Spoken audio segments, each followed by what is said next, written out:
everybody, welcome back to the channel. So I'm going to finally review Marvel's Disney Plus show, Secret Invasion. And yeah, what can I say about Secret Invasion?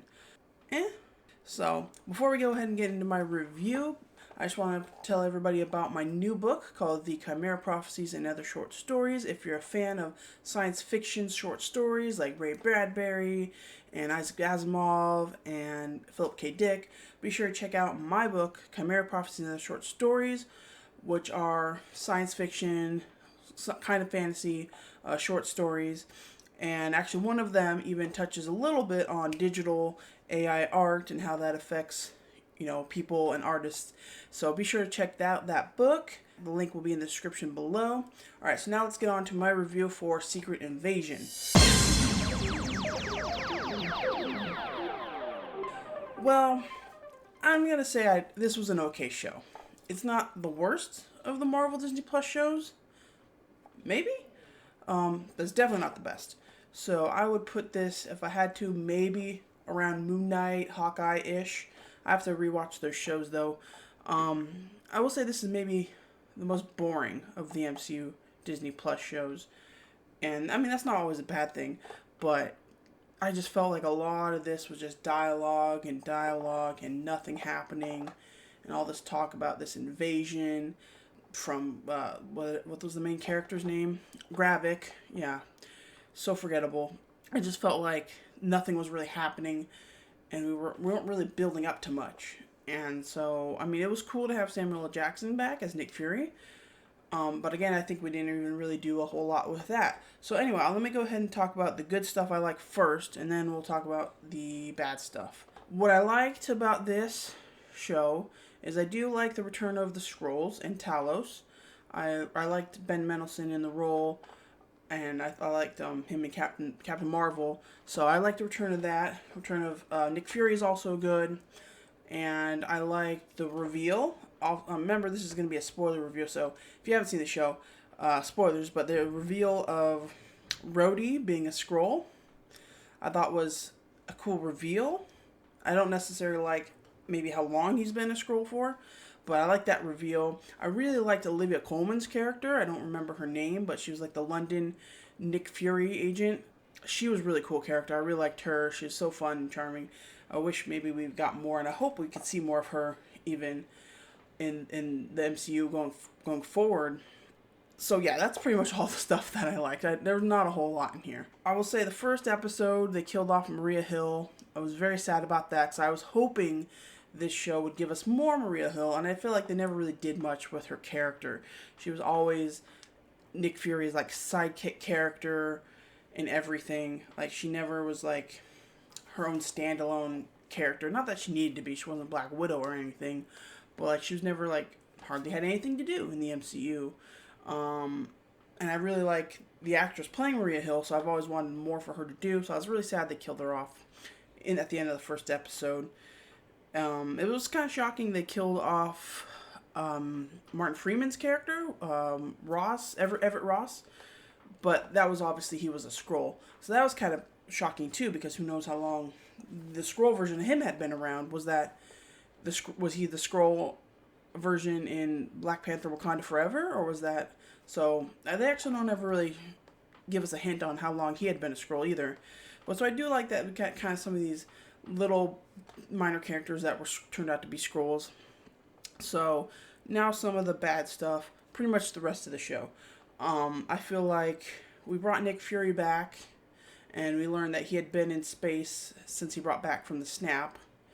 He had been in space the whole time. And I remember at the end of Spider-Man Far From Home, the end credit scene, he was on the spaceship, and of course Far From Home takes place after Endgame, which I always forget. But it does take place after Endgame, and he was on the spaceship with the Skrulls then. So he had been up there since he got back, and they like to touch on like why did he leave, and also we meet his wife, and they want to touch on why was he gone for so long, why did he decide to come back now, and they kind of touch on it a little bit, and they give you kind of like these not really good satisfying answers. I feel like this should be Nick Fury's journey. Like, we should be understanding more about him and why he made these decisions and everything. And I'm not even sure why Gravik is against Nick Fury. Like, I feel like they just never explored enough of the emotional side of this story. And then also, the Skrulls have been around since Captain Marvel in the 90s, 1995, and they never really gave a good enough answer of why, after 30 something years, or almost 30 years, they were never able to find them a home, and why Captain Marvel is nowhere to be seen in this, because she was also supposed to try to find them a home too. Did she just give up? So none of that's ever explained. This show just feels, even though it had a huge budget, it feels low budget because we should be bringing in some of the Marvel heavy hitters like Captain Marvel. Like, it just feels like we can't do anything too grand. Everything's got to be low budget, even though it was a huge budget apparently. It just doesn't feel like it's well explained. And it's not much of an invasion if the Skrulls are already here. It may have been a secret, sure, and they were, I guess, planning on taking over. Gravik's plan is never super clear. I mean, he's at one point threatens to blow up all of the Skrulls at the nuclear site or whatever, and am I supposed to care about that? Like, I don't really care about that much. And then he's trying to build a super Skrull. He wants to be a super Skrull. It's very unclear what his exact plan is. And then there's the whole thing about Nick Fury's collected all of the Avengers' blood and put it into a little vial called the Harvest. Apparently, they say every Avenger that was in the battle at the end of Endgame, that, they got their DNA somehow. But apparently, at one point, she has the powers of Ghost. I don't remember Ghost being in the thing at the Endgame. Maybe that was a power they just collected some other time. She also has like the Frost Giant's powers or Frost Beast powers and all these weird things. It just doesn't make any sense. And then, they turn Gaia into like this ultimate super powered being that has every power you could think of. She can only use one power at a time or something. Why did we do that? Because now we have a character that can solve anything. And I have a feeling we're never going to see her again. So that's also a problem. And then she killed Gravik, but he has the Extremis power, so why couldn't he just re-heal himself? Because she didn't chop his head off, she just stabbed him through the heart or something. So none of that makes any sense. Although I did like the twist of, we thought it was Nick Fury going in there, and it turns out to be Gaia and Nick Fury in disguise. That was a cool twist. I kind of saw it coming.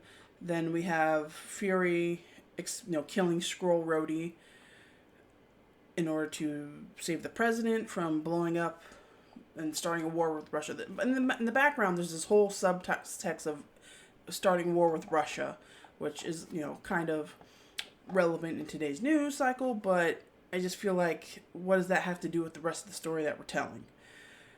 And so there's all this political stuff that has really no bearing on anything going on. And I just feel like the invasion of these Skrulls is not much of a threat. They haven't really built it up.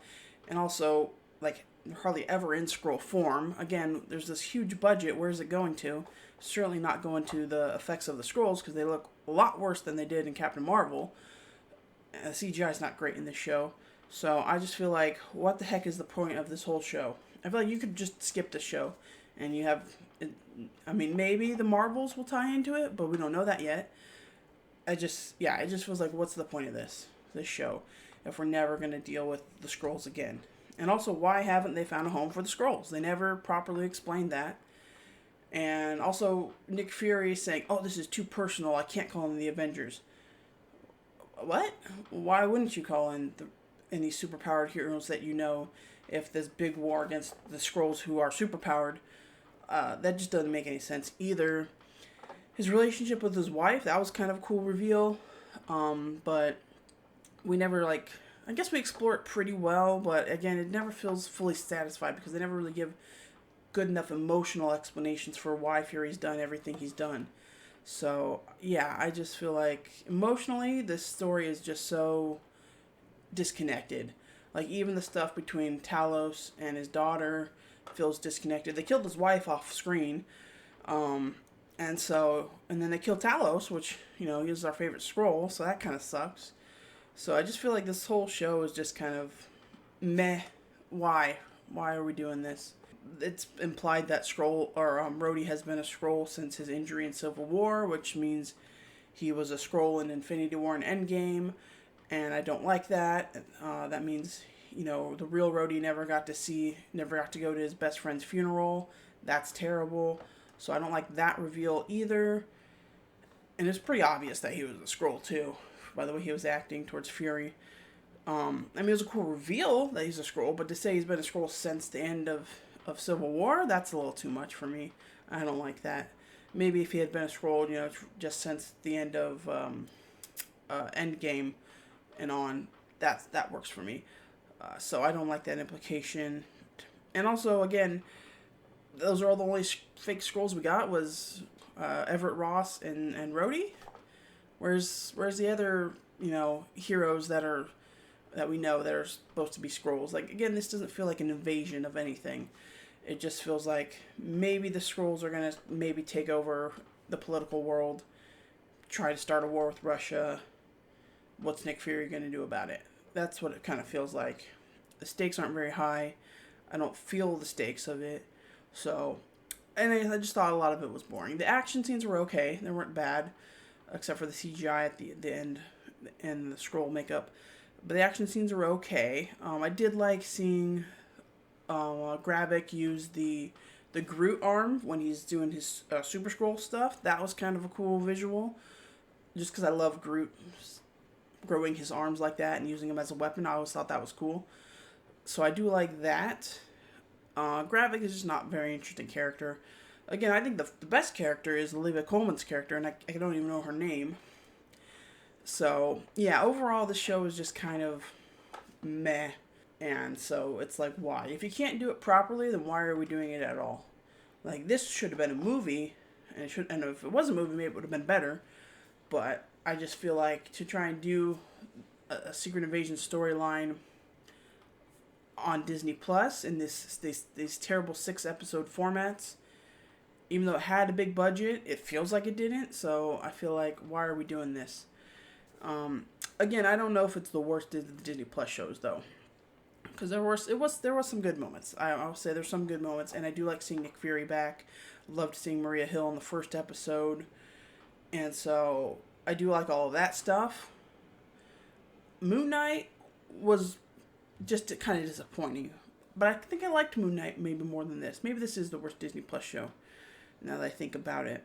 Hawkeye at least had Hawkeye and Kate Bishop, which I thought were fun. The rest of the show was not great. Moon Knight was just kind of disappointing, and She-Hulk was also just disappointing, but She-Hulk at least had the laughs and stuff. And that's another thing. This show was just so dour. I feel like this doesn't feel like it's in line with the Marvel MCU cinematic universe that they've set up. So, yeah. So, I mean, I'm sure there are people out there that really enjoyed the show, and if you are, tell me what you really liked about it. So I would love to know. I enjoyed watching it week to week, but I did find myself getting more and more bored as we went on. Like, where's this going? Why aren't we doing more? So, yeah. So I can't really say too much positives. This may be the worst Disney Plus show in my opinion. I'd have to go back and watch the other shows, but yeah, I don't know. It's just, to me, it's just boring. And I mean, Fury, and Talos did want them, the Skrulls to live in harmony on Earth. And of course, Fury's like, well, we can't even get along with our own selves. We're definitely not going to accept the Skrulls. And in the end, that's kind of proven true when the president, declares war essentially on every alien being. And, really tragically, innocent people are getting shot. Why did they never try hard enough to find the Skrulls a home? What's the conflict between Fury and Gravik in the first place? I think they said something, never properly explained. And that's a big, big problem. So the writing on this was not great. We'll see. We'll see what comes, down the line for the Disney Plus Marvel shows. Everything's being rearranged right now. I still am hoping Agatha, Coven of Chaos, is going to be good.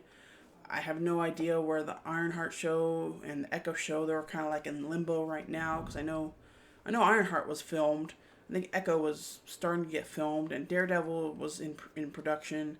That got shut down for the writer strike or actor strike.